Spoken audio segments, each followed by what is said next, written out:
so we've already done that. So we got one more test. We've done correlation, t-test, ANOVA.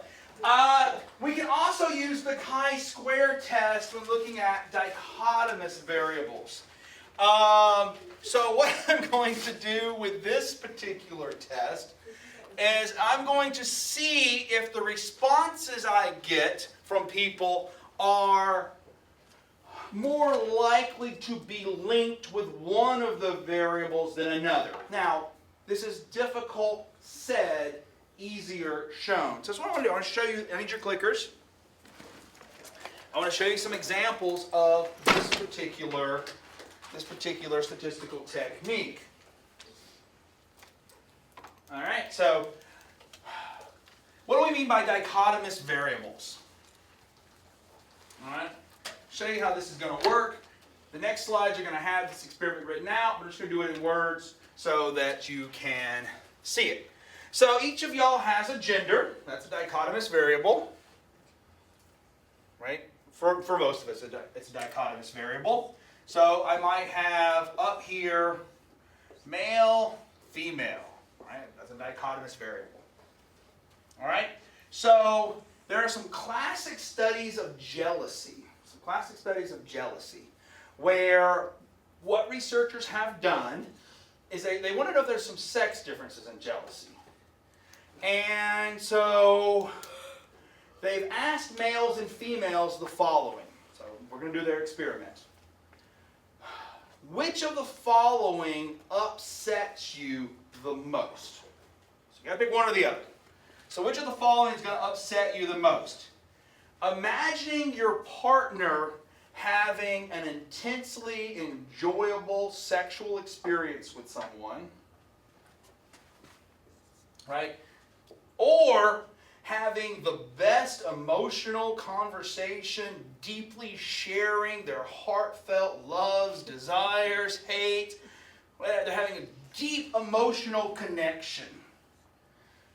Right? So they're there, they're talking, they're sharing, tissues are out, they're like, as Taylor Swift once sang, telling about your past, thinking your future's with me. I hope they cut that out.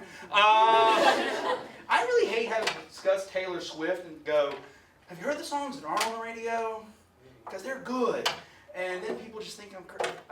I have every Taylor Swift CD. I'm just going, you know what?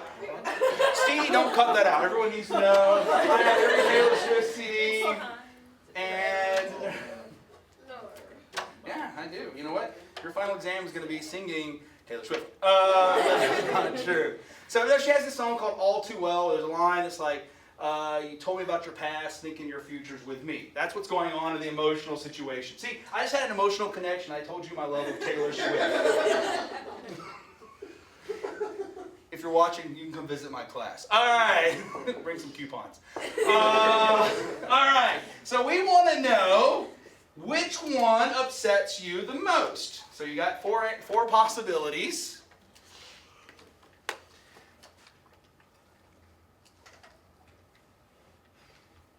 Which one bothers you?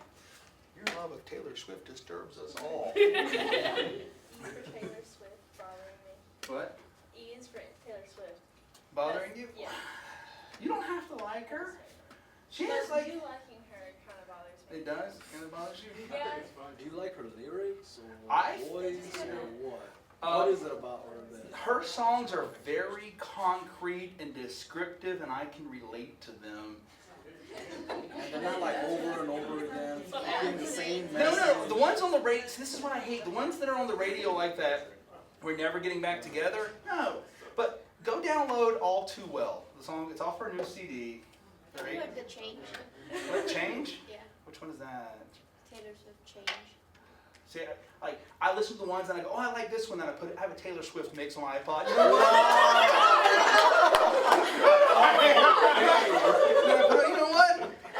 I'm already knee deep in this one.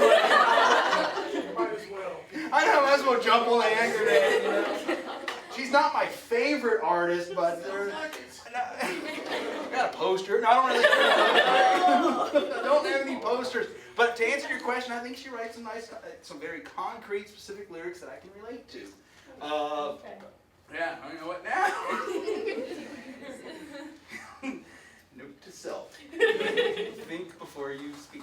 All right. So wait, so we got some data from y'all. Which one bothers y'all the most? All right. So we have what I got A, B. So we got 6 here, 7, 3, 6, 7, 3, and what is this? 9. All right. So if we were just eyeballing it, right, it's gonna be kind of tough because we have more females than males, so we can't just eyeball the data. But there's some ways statistically that we can go, okay, do more males answer this than we would expect by chance? Do more females answer this than we would expect by chance? And so forth. We can ask these questions and go, is there a sex difference by this measure in jealousy? And when you actually do some real data, collect some real data on this issue, what you actually find is that in general, males tend to report that this bothers them most. So we tend to find a connection here, and we tend to find a connection here in American college samples. That males tend to say the sex bothers them more than females, the emotion. Now, you've got to see what I've done and I haven't done. I haven't said this is a universal. I haven't said this is due to their nature. I haven't said men are wired this way, women are not. All I've said is in American college samples, we tend to find this connection. It could be due to training. It could be due to experience. It could be due to suppositions one makes about the other gender. Trying to remember, Alex was in a class last semester, and I forget how we phrased it. It was something like, which would bother you the most if someone were to say you were... It was like a dead fish in bed. If you were a dead fish in bed... What was it? Stunted or something? Yeah, emotionally stunted, right? So if I were to ask the question, which would bother you the most? Your partner saying to you, you're a dead fish in bed, or you're emotionally stunted. Right? Well, I mean, we could do the same analysis, right? So if I were to go, okay, male, female, which would insult you more? You're a dead fish or you're emotionally stunted? Which one? I don't know. Let's see. I have no idea. Let's get. We can do that in that, right? This would be a chi-square type of analysis. No. All right. I have no idea how this is going to turn out. 3, 2, 1. Let's see where y'all are at. We'll just write so y'all can sort of eyeball if y'all want. We would technically have to do a chi-square to figure this out. What do we have? 6, 9. It looks like almost the same set of. So, well, a little bit less here. Yeah, well, the males didn't swap. The males are like, yeah, that's what bothered me the most. Intriguing. I don't know how to make sense. What? I feel like there's some kind of double standard. So that may be, but see, now what you can do is, I haven't shown in any deep way that this is universal or whatever, but it does give rise for now follow-up questions. Is this because of a double standard? Is this because females in our culture are encouraged to be do the emotional grunt work? Is it because males, are encouraged to be more sexual? We don't know, yet. But if we were to get a good sample and all the other good jazz, we might find there's an actual difference here that's worth researching.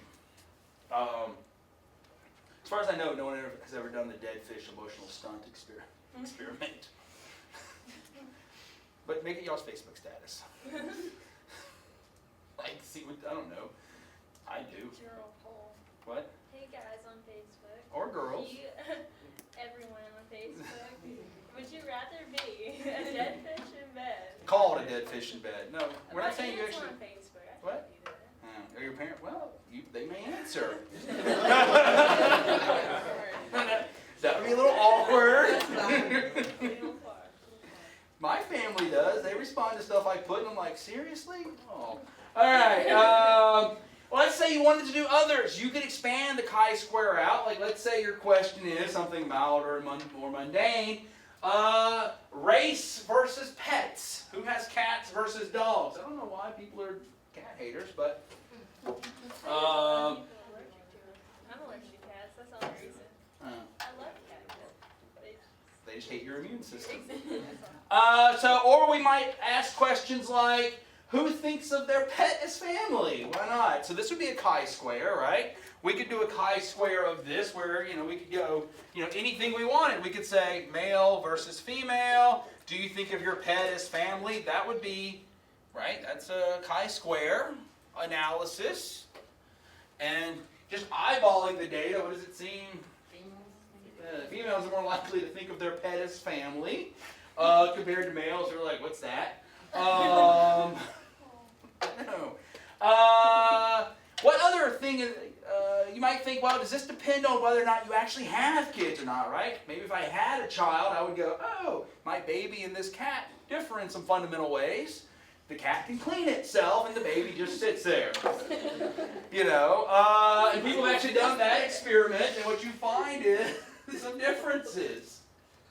That people seem to be more likely to think their pets are kids if they don't have actual kids there. So these would all be sort of chi-square type analyses.